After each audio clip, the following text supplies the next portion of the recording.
segurança das crianças.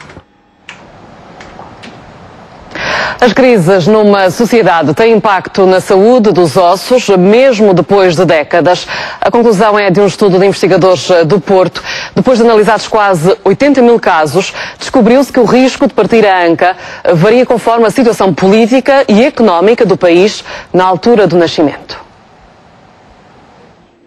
A história do país está gravada nos ossos dos portugueses e as crises, para além de se sentirem na pele, sentem-se e muito nos ossos. A população, como um todo, tem a história do país, parece ter a história do país escrita nos seus ossos. Esta é uma das conclusões de um estudo do Instituto de Engenharia Biomédica da Universidade do Porto, que analisou fraturas da anca, como a de Carlos Pinto Ribeiro.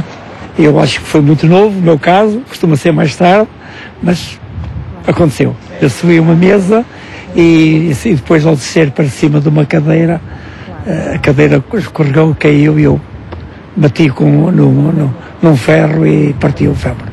Foram estudados 77 mil internamentos entre 2000 e 2008 e, ao contrário do que seria de esperar, que o risco diminuísse com o aumento da qualidade de vida, variava consoante o ano de nascimento.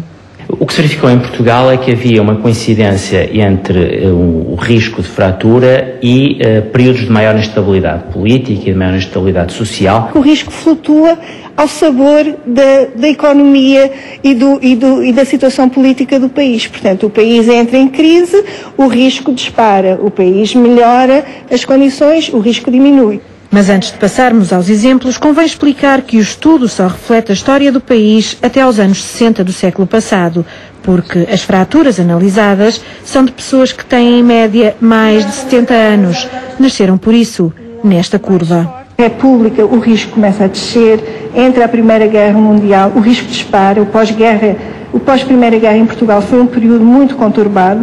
Aqui entra um período de estabilidade política, investimento na área da saúde, construção de centros de saúde, de escolas, exatamente, e começa a diminuir. Aqui entra a Segunda Guerra Mundial e volta a subir o risco, e depois finalmente aqui entra o Plano Marshall e volta a descer o risco. E desde então, muito se passou em Portugal. O 25 de Abril, o FMI, a entrada na União Europeia e, claro, a Troika. Haverá ossos para tanto?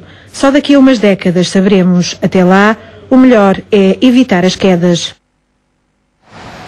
A Cruz Vermelha